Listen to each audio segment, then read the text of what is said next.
In many aspects, Wuthering Waves is one of the greatest gacha games ever created.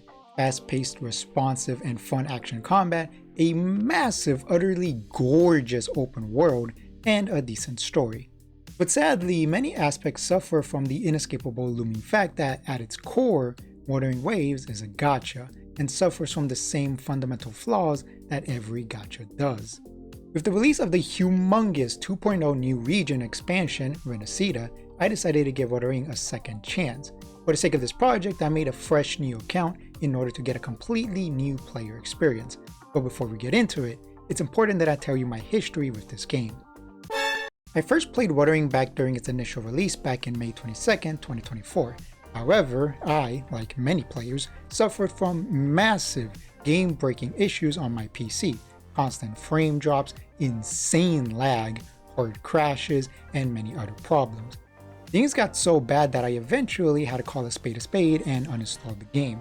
Luckily, I was able to play the game on my phone with no problems, aside from overheating if I tried to play at 60 frames per second.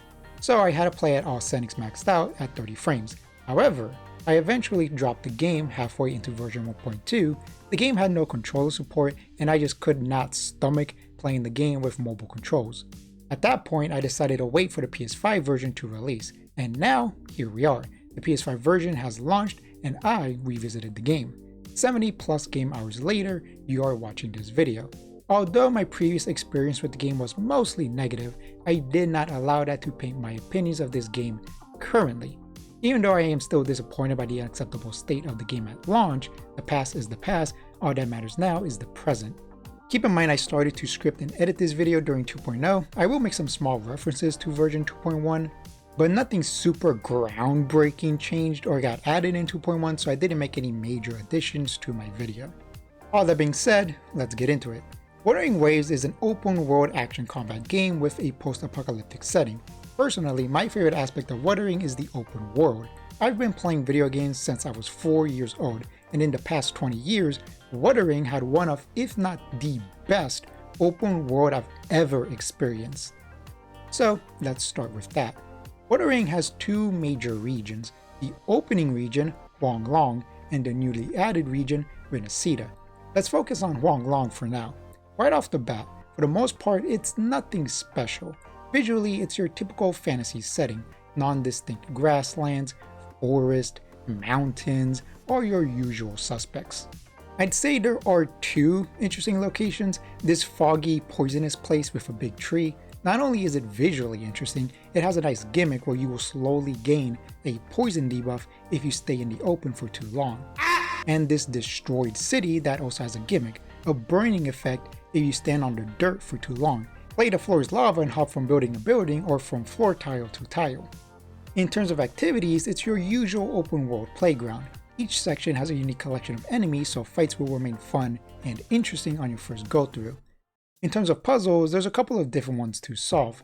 Place blocks on platforms to open a treasure chest, burn some foliage to uncover rewards, use these blocks to open various doors leading to a grand prize, and some others. These puzzles are copy-pasted all over the region.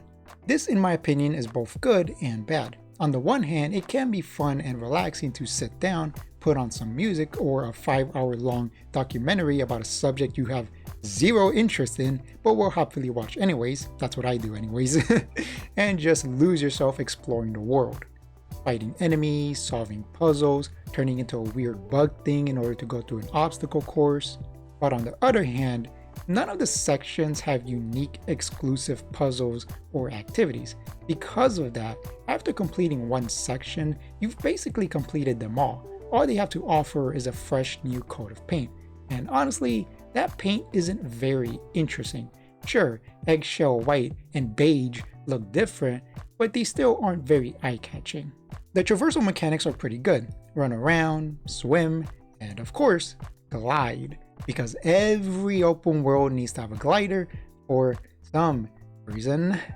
I blame you! Something that I really appreciate is that instead of slowly climbing up walls, you can ninja climb all surfaces. This makes climbing so much faster. You can also use a grappling hook to give yourself a little elevation or dash to a specific interactable. Something else that I appreciate is this floating drone you get access to early on in the game. You can use this to solve specific shooting puzzles. This was something added in version 1.2. Originally, you had to use specific gunner characters like Chishia or Mortefi to solve them.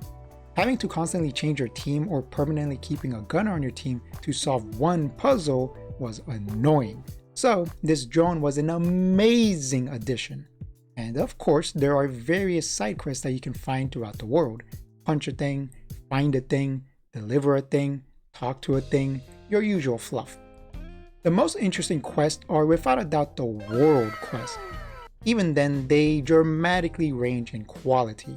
For example, the Tiger's Mall world quest was a snooze fest. Over an hour of boring NPCs talking in circles and no fun gameplay besides these simple color line puzzles. The end was kind of fun. I fought a big ice bug. Not worth the hassle because this guy's a permanent world boss you can fight whenever you want. But hey, it was something, I guess. To contrast that, we had the amazing world quest in the Destroyed City. I'm not going to go too deep into it, but this quest has some incredible set pieces. After fighting the Hellbiker boss, these buildings rise to the sky.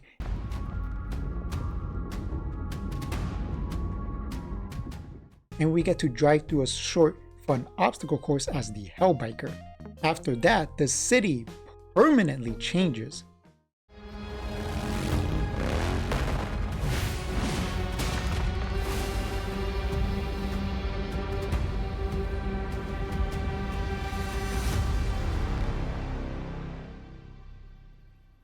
The poisonous red fog dissipates into a clear blue sky. You no longer have to worry about being poisoned when exploring. You can grave rob to your heart's desire. Huanglong got two small expansions, the snowy Mount Firmament and the luxurious beach house called the Black Shores. Mount Firmament has a nice winter landscape and some unique puzzles, but the quality of exploration is about the same. And sadly, same goes for the Black Shores. Some unique puzzles and a nice view, but nothing super interesting or unique. All in all, Huanglong, while offering some fun experiences here and there, as a whole is rather basic and boring. It suffers heavily from the Ubisoft method of open world design, create a handful of puzzles and spread them throughout a large area. The world design, as in the layout of the land, isn't super interesting, mostly big open areas with climbable hills. Some sections have small caves or other enclosed spaces to explore, but because of how small and rare they are, they're not super engaging. But wait a second, didn't I say that Wuthering was one of my greatest open world experiences I've ever had? Welcome to Renacida! This is the first major region expansion added to Wuthering, and it is beautiful. Renacida thankfully doesn't suffer from the generic Fantasyland visuals that Huanglong has. Art direction, landscapes, special effects, diversity, the core vision of Renacida is leagues above anything that Wuthering offered up until this point. A massive, intricate maze with a radiant tree at its center, a mystical, dreamy lake hiding a great secret, a ship graveyard ruled over by a powerful, eternal dragon, a whimsical village reciting friendly echoes, and more. Visually, Renacida is pure eye candy. But what about gameplay? I'm happy to say that exploration was massively improved. The land itself is much more varied both from a terrain and elevation standpoint. The player is constantly going up, down, backwards, and sideways. That combined with various decently large hidden caves and other crooks and crannies makes exploration much more interesting and rewarding. Every section has a couple of universal exploration options.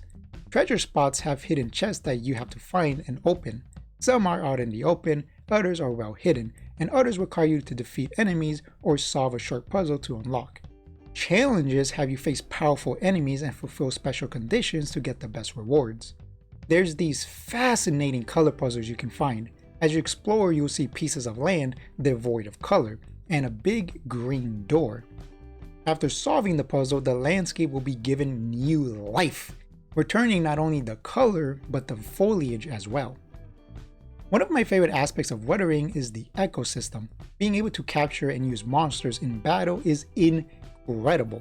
However, I was always disappointed by the lack of implementation when it comes to exploration. Long had two puzzles that used them, the pufferfish and dragonfly races. Don't get me wrong, I liked them, especially the dragonfly. I found them to be quite enjoyable. And that is precisely why I'm elated by the echo puzzles in Renacida. Turn into a big teddy bear and beat up rocks and find treasure, or absolutely annihilate one big rock in a short minigame.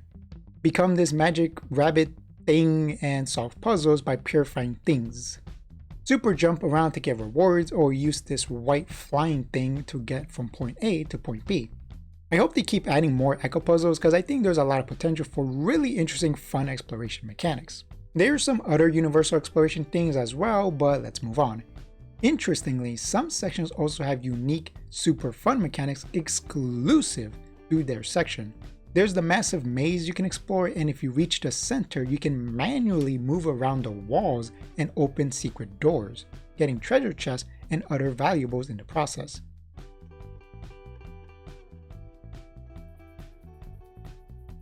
There are these crazy drug-fueled obstacle courses you can go through. These are honestly one of the most creative things I've ever seen implemented into an open world. And of course you have the world quests, and all of them are great. Something that I really appreciate is that in Huanglong, every world quest is given to you by an NPC, but in Renacida, you can just randomly stumble upon some of them as you explore. For example, I randomly came across this echo on the ground and was challenged with completing 3 challenges once I talked to it. After completing them, the echo woke up and went on a crazy rampage, and I got to go through this fantastic set piece chasing down the rampaging echo. Just look at this. Look at this, bro. This was easily one of my favorite moments while playing this game. It was so good. I also found these mercenaries trying to find a lost comrade. I helped them out by going into these 3 towers, aka dungeons. The first 2 towers were fun, but nothing too crazy. The 3rd tower was a great platforming experience. It wasn't hard, so saying it was a platforming challenge wouldn't really fit. Either way, it was fun, and the entire quest was a good story with a bittersweet ending. The final thing I'll mention is that Renacida added a new exploration mechanic, the wings. These bad boys let you straight up fly. They cover long distances and are fast, so it makes exploration a lot more convenient. Especially because, like I said, Renacida has the player constantly going up, down, backwards, and sideways, so using these wings to get around is very convenient. Exploration was already fast, but with these wings it becomes lightning fast, and the act of flying in and of itself is rewarding. Sadly, however, for some godforsaken reason, you can only use the wings in Renacida. They simply will not work in Huanglong. Whether it be the main region or either of the 2 expansions, this is really stupid, and I hope that the developers change it in the future. All in all, Wuthering exploration at first left much to be desired. The act of exploring in Huanglong was fast and convenient, but the activities themselves were very simple, repetitive, and ultimately boring.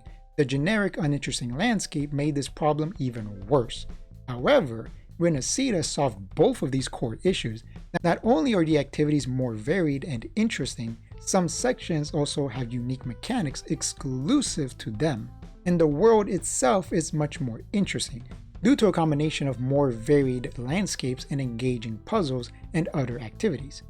Renacida truly was one of the best open world experiences I've ever had, and I truly hope new expansions and major new region releases keep this quality, if not raise it, because the open world is the main reason I love and plan on continuing to play this game.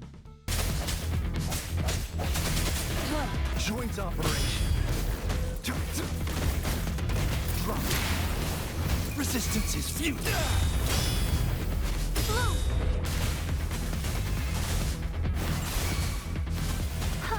Swift and resolute. Moment of resonance. Wuthering Waves has received immense praise for its combat mechanics. is it actually as good as people make it out to be? Well, yes, obviously. In comparison to other major action combat games, it's certainly on the more basic side. Characters don't have access to 80 different combos like in Devil May Cry, Bayonetta, or Nier Automata. Characters are closer to something like Dynasty Warriors in terms of complexity. If that sentence made you angry, please, I implore you to go play the recently released Dynasty Warriors Origin. You'll thank me later. Characters have access to a basic ground combo, one air attack or air combo depending on the character, a dodge and counter, a skill, an ultimate, and finally, a fort circuit. Combat is buttery smooth, chaining all of your abilities while dodging, countering, and switching between characters is euphoric. In order to take a deeper dive into combat, I will focus on Havoc Rover as an example. Havoc Rover is a main DPS. She wants to hit hard and often. Her skill is a quick wing slice that deals havoc damage. This has the dual purpose of dealing quick burst damage, but more importantly, filling up her fort gauge. Every character has a fort circuit. However, what it does, how you get energy, how often you can use it, the entire system basically is different for every character.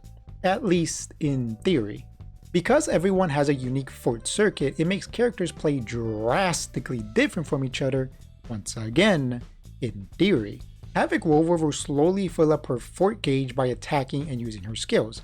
Once it's filled, you can hold the attack button to activate the gauge, which will cause Rover to enter a temporarily powered up state. Her attacks not only become more powerful, she gets access to a scythe with unique attack animations.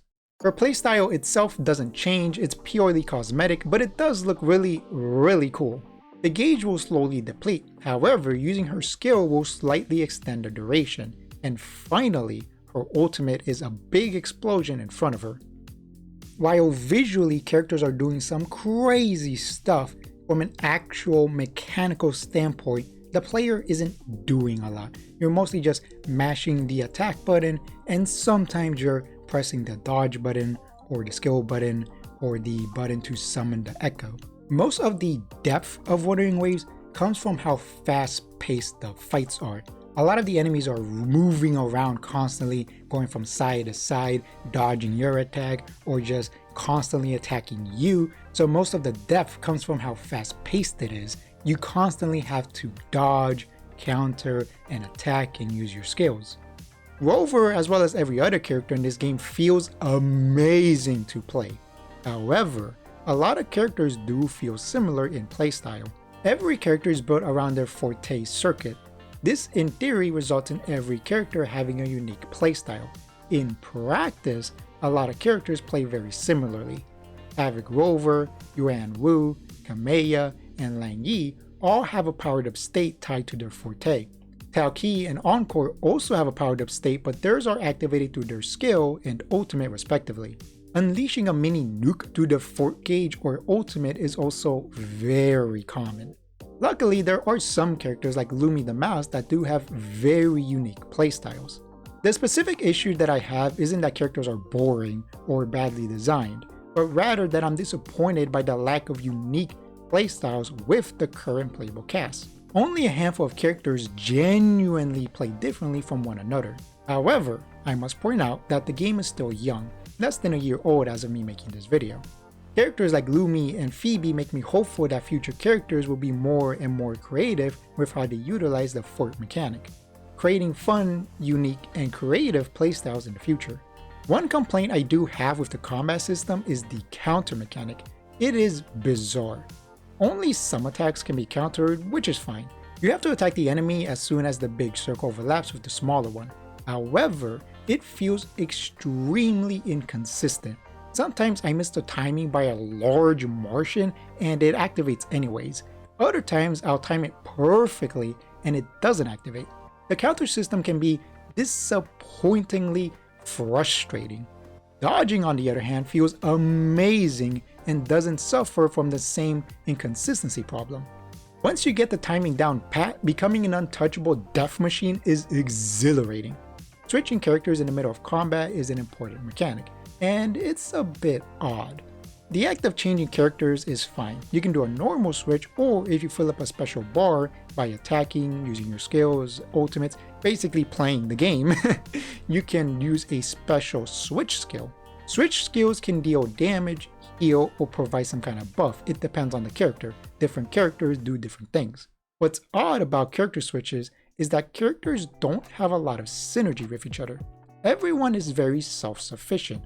Besides healing allies or applying buff through skills, ultimates, or switch skills, there aren't any fun interactions between characters. You can't use one character to set something up that another character can execute on. This makes team building very easy and boring. Since characters are so insular, all that matters is what they do by themselves and not how they interact with others, besides being a healer or providing some kind of buff. Need a healer? Fair enough. Need an attack buffer? Also fair enough. Are there other options? Yes, but they either aren't as easily accessible or as powerful as Verna, and their specific gimmicks and quirks don't provide enough value currently. Because of this, if you care about efficiency, teams and playstyles become very repetitive very quickly. All in all, the combat of Wuthering is phenomenal, but it does suffer slightly from a wonky counter system and lack of variety in character playstyles. But those are issues that can and hopefully will be solved with time. The recently released character Phoebe has a unique mechanic where she can switch between two stances. One stance focuses on increasing her damage, while the other stance focuses on increasing her support capabilities. Like I said earlier, characters like Lumi and Phoebe make me hopeful that future characters will have more varied, fun, and unique playstyles. So, besides exploring the open world, what exactly do you do in this game? Much like every gacha, Wuthering has a mix of some permanent and temporary game modes. First, let's go over some of the current permanent modes. First, we have hologram battles. These are multi-staged, stronger versions of the world bosses. Technically, there's two different versions. Huanglong has one version, Renacida has another. In Huanglong, the hologram battles are scattered throughout the map. The goal is to defeat the boss within 5 minutes. Sadly, they don't get access to unique attacks or extra gimmicks to differentiate them from the normal version. The hologram is simply a time attack version. Because of this, they are simply a stat check. Do you have the stats necessary to defeat the boss in 5 minutes? Yes? Congrats! You win! No? You don't have the stats? Congrats! You lose! On your first clear of a stage, you get a special material you can use in the hologram shop. You get some extra materials and 3 standard banner summons. However, they are a one-time use.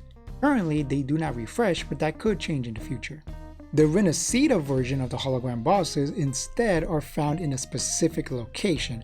It's literally the same game mode, a stat check boss where you have to beat them within 5 minutes. And similarly, you get a special material you can use in the hologram shop. Running won't save me. Still recognize me? Next up is the Tower of Adversary. This is a mode where you create 2 different teams of 3 characters, 6 characters total, to challenge multiple floors of powerful enemies. This mode refreshes every couple of weeks, each time having new enemies and special buffs to keep things fresh. However, similarly to the hologram bosses, you have to beat the stages in 5 minutes. Sadly, once again, this mode is another stat check. While personal skill is a factor in success, regardless of how good you are, if you don't have the necessary stats, you will not win. And finally, we have the Somme Noir.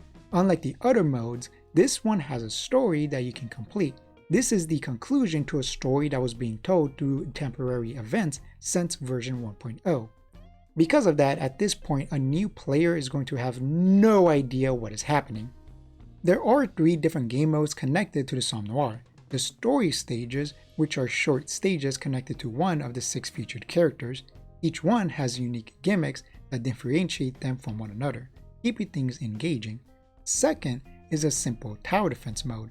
You create a team of 3 characters where you have to protect your tower from continuously spawning enemies. However, all 3 of your team members will be active at the same time.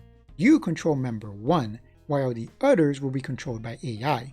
Sadly, however, there is no replayability to this mode. Somme Noir was a version 1.4 event mode that became permanent. Because of that, once you get all of the rewards, you have no reason to revisit this mode. And finally, there's Rift Runner, which are short obstacle courses you can find throughout Huang Long. And as of me making this video, that's it. That's all of the permanent game modes Wuthering has. However, a new permanent game mode will be released later in version 2.1. And based on the 2.1 livestream, it seems to be some sort of roguelike mode. Since it hasn't been released yet, I can't talk about it. However, the game has previously had a couple of temporary roguelike event modes. My assumption is that the permanent version will be an expanded version of these previous event modes. If that's the case, then the mode could be fun. The event versions were simple but fun. The universal upgrades ranged from simple percentage increases, while others were substantial upgrades that dramatically changed how you play. Characters also had exclusive upgrades that changed or added to their existing mechanics to provide a fresh, fun experience every round. Truth be told, Wuthering is heavily lacking in permanent content currently. The open world, Renacida specifically, is amazing, but once you clear it, the world becomes empty noise. You can still run around to collect materials and fight/collect random enemies, but that's about it. Some temporary events will have you running around the world. For example, currently there's a fishing event happening, and I'll talk about it later, but those are short-lasting as well as few and far between. In terms of permanent game modes, in a vacuum they're fine. Currently there's only 4, soon to be 5, but they are disappointingly similar, basic, and boring. Technically, the holograms are 2 separate modes, but in reality they're one game mode split in 2. The mode itself is fine, it's a simple time attack stat check. However, it's 2 steps away from being the same experience as the Tower of Adversary. Another time attack stat check mode where you fight a boss or a group of enemies depending on the stage. In a vacuum, these modes are fine, but considering how lacking Wuthering is in game modes right now, these 2 being so similar is bizarre. The Somme Noir, while fun, has no replayability. Once you get the rewards and complete the story, the only reason you would play it again is a personal desire to do so. There is no reward incentive to do so, which is a problem because as a live service game, no tangible reward for clearing content is a glaring flaw. The main problem is that Wuthering relies far too much on time attack content, whether it be permanent or temporary modes. The majority of them are time attack stat checks. Why is this a problem? Because one of Wuthering's main selling points is its fun, fast-paced combat, but the sad truth is that personal skill, while important, is tertiary. Priority number 1 is your raw stats. Secondary is your equipment. Remember how at the beginning of the video I said that Wuthering is a great game held back by being a gacha? This is what I meant. Priority number 1 is to make money by selling characters and weapons through the gacha system.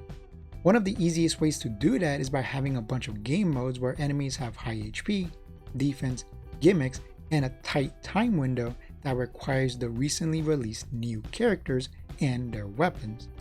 Just to nail it home, let me say it one more time. Do you have the stats to win? Yes? Congrats, you win! No, you don't have the stats? Congrats, you lose! And to be clear, this is not a problem exclusive to Wuthering. Pretty much every gacha game suffers from this exact same problem. To what degree depends on the game. Wuthering desperately needs replayable endgame content that tests player skill, and in my opinion, that's what the hologram battles should have been. Have the player fight super strong versions of the existing bosses throughout the game with new attacks and new gimmicks, giving the player a fresh new experience that tests their skill rather than their stats. The upcoming roguelike mode is a step in the right direction, but that type of game mode heavily relies on luck, so it doesn't completely fix the specific criticism I have. What's crazy is that even the temporary event game modes heavily rely on time attack modes. For example, currently we have a mode where you have to defeat 3 rounds of enemies to achieve a score. The faster your clear time, the higher your score, the better the reward. So once again, it's another time attack mode where what's most important is your stats. Do you have the stats necessary to immediately annihilate the enemies, thusly getting a high score? That aside, I've belabored on this point long enough. Temporary events range from simple combat stages to roguelike modes or unique gameplay experiences. For example, there is currently a fishing event. You ride around in a boat to go to various fishing spots. There's also a story that locks progress with the actual fishing mode. Similarly to the Somme Noir, this mode will also become permanent. One of my favorite aspects of this game is the echo system. You can fight and collect every monster type enemy. These echoes will all have unique attacks that help you in various ways. Damage, defense, healing, support. These little or large fellas can add a nice extra layer of combat depth. Sentry Construct dive attacks the enemy and will leave you hanging in the air. Anjouramon will bombard the opponent with multiple hits. Torterra will give you a defense boost. Little Turtle will heal. You can get echoes by fighting enemies in the open world or by using stamina in specific farming stages. While this system is amazing, it does have one massive glaring flaw. Echoes are also your equipment, aka stat sticks. Most of your character's power comes from echoes. The main and substats are completely luck based, so getting a good build is a torturous lesson in patience. They also have set bonuses, which means every character has a specific echo combination that they need to use if you want to reliably clear high difficulty content. What's really frustrating is that it quickly becomes very annoying to level up echoes. The easiest way to get the echo level up material is through the farming stages, but not only do you get very little, you are limited by your stamina. And what's worse is that you need a different farmable material in order to unlock the substats. So this system in theory is very fun and rewarding, letting you create multiple builds for one character, but in reality it is extremely limiting. Characters want specific echoes and leveling them up is a nightmare, but why are echoes so frustrating? Simple, it gives the player a reason to log in every day and use stamina. And the more and more time you play, the more and more the sunk cost fallacy will build. The more you play, the less likely you are to quit the game, and the more likely you are to spend money. Leveling up characters in general is a very slow, boring process in Wuthering Waves. The main issue is just that the specific farming stages give you very little materials and you need a wide variety of different materials in order to level up your characters, your weapons, and your echoes. By no means is it difficult, it's just a very slow, tedious process. Wuthering has a main story. How bad is it? Let's start with the Huang Long story. The game launched with 6 chapters and they suck. The main issue is that it immediately and constantly assaults the player with buzzwords. A new player can very quickly become lost and have no idea what is happening. The writing itself is fine but not super engaging. Voice acting is a massive problem. Some characters like Chishia and random NPCs sound great. Huh? Is that your first reaction? Come on. Anyway, you know we could really use your help with this ongoing case. We've been getting a lot of missing persons reports recently. Nobody ever saw those people assaulted or anything. They just vanished. Some of those people are even resonators, or they've served in the military. Since you're always coming and going from the city, can you help me watch out for anything weird or suspicious? Thank you so much. Knew I could count on you. Ring me up when you spot anything sus, yeah? Laters. Others like Mortefi are fine. And then we have the problem child, Yang Yang. It is Jinzhou's political center, and it's also located at the city center, if that's what you mean. The city hall was built when Jinzhou was established. It's a popular landmark for locals giving directions. Why do you ask, Rover? She is atrocious. I don't know if it's bad direction or if the actress herself is unskilled, but regardless, her voice acting makes listening to the story borderline impossible. This wouldn't be as much of a problem if Yang Yang was a random NPC, but regrettably, she is an important side character almost glued to your hip. No joke, Yang Yang is one of the main reasons the first 6 chapters are so abysmal. Luckily, things improved with the release of Mount Firmament and the Black Shores.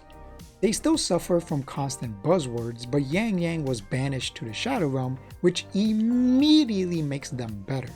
Voice acting, writing, emotional catharsis, everything was massively improved. Renacida is the spark of life the story desperately needed. Almost no wasted time, phenomenal characters, better scripting, essentially everything was improved. Truth be told, the opening chapters 1 through 6 are so bad that it's actually very, very difficult for a new player to stick around. It is a Herculean task to trudge through the first 6 chapters. That's how bad they are.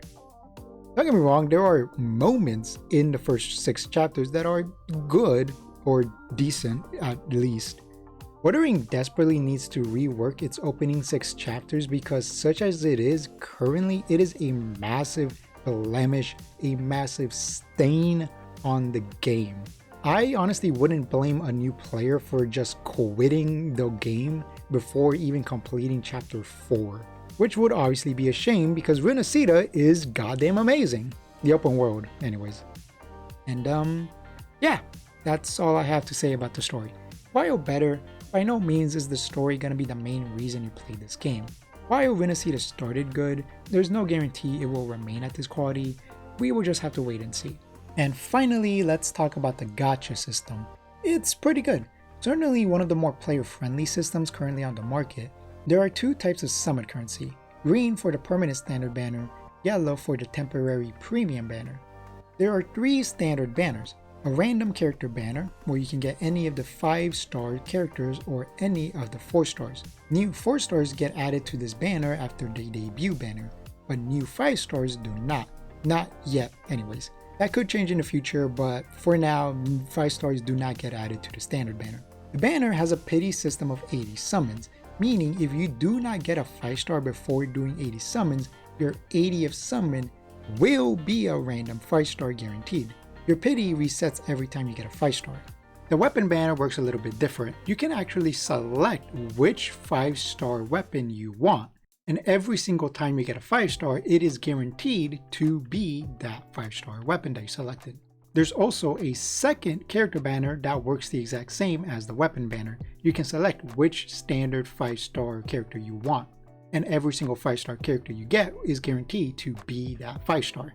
I don't know why there's 2 different character banners. The one where you can just select which 5-star you want is objectively better, but you know, cool, I guess. There's 2 different ones. The premium banner is where you get the new shiny 5 stars and 4 stars. The weapon banner functions the same as the standard banner, except every 5-star you get is guaranteed to be the featured 5-star weapon. And every 80th summon is guaranteed to be a 5-star if you haven't gotten one, which is incredibly free-to-play friendly. The character banner is a little different. The first time you get a 5-star, you have a 50% chance of getting the featured premium 5-star or one of the permanent standard 5-stars. If you get a standard 5-star, aka lose the 50, the next 5-star you get is guaranteed to be the featured 5-star. Once again, pity resets every time you get the featured 5-star. Also, really great feature is that you can buy 2 free copies of any of the 5-star characters in the shop. The permanent standard banner characters will always be available. However, the premium characters are only available when their banner is available. And to clarify, you need to pull the character once in a banner system before you can buy their copy. You can get the summon currency throughout the entire game, doing the various activities in the open world, completing the Tower of Adversary every time it resets, participating in temporary or permanent events, completing daily missions, side quests, story mode, Basically, as long as you play the game, you can get summon currency. The gacha system is certainly one of the most player-friendly systems currently on the market, but it's not without fault. Characters essentially need their specific premium weapon. The game heavily lacks free, non-gacha options. This means that if you get the character, you need to summon the weapon in order to reliably clear content with the new character. You don't really have the option to only get the character and ignore the weapon. The player can get a decent amount of summon currency, so as long as you are smart, skip some banners, and build a balanced team, you shouldn't have too much problem clearing content. Be responsible, and remember, the developers, Kuro Games, are not your friend. Gachas, by their very nature, at their core, are anti-consumer. Once again, be smart and responsible with your summon currency, and more importantly, real world money. All in all, Wuthering Waves is an amazing game held back by the fact that it is a gacha game. Although I do enjoy the combat, everything being time gated is incredibly frustrating. So sadly, combat is not why I keep playing. The main driving force for me is the open world. If future areas and expansions keep the quality of Renacida, if not improve, I will definitely keep playing. Wuthering is still young, its first anniversary is on the horizon. The game has definitely improved in many aspects since its horrid release, and as long as things continue in this direction, Wuthering has a bright future. It's finally over! Bro, oh my god, this video took forever to make. It's been a nightmare. So like I mentioned at the beginning of the video in the little text box, my PC broke, which sucked. Luckily, the footage was saved on an external hard drive, so I was able to salvage this project. If I didn't do that, I was gonna have to cancel this video, which would have sucked because I was really looking forward to making this, but luckily I was able to salvage the project. However, buying a new PC was damaging to my finances. So if you liked the video, I would really appreciate it if you left a like, comment, subscribed, and if you really want to go above and beyond, please do consider making a one-time donation using the super chat function or become a channel member, clicking the join button next to the subscribe button. I think it's where it's located. Yeah, I'd really appreciate it. That aside, I was lucky enough to get accepted into the Duet Night Abyss beta, which starts in February 20th. I do plan on making a big in-depth review once the beta finishes on February 28th. So hopefully that video will come out early March. I don't know when exactly, obviously, because I have no idea how big the video is going to be. But hopefully it will come out within the first couple of, let's say, 10 days of March, right? Hopefully I'll be able to get it out by that point. And aside from that, I do have ideas for future projects I'm going to do, but I'm not going to announce what they are because I'm not entirely sure which one I want to do first. Actually, that's a lie. I do know which one I want to do. I want to make a video about Dynasty Wars Origin. That's what I want to do. Anyways, like I said, hopefully you enjoyed the video. Those are my plans for the future. So, you know, if you want to like subscribe, expect that.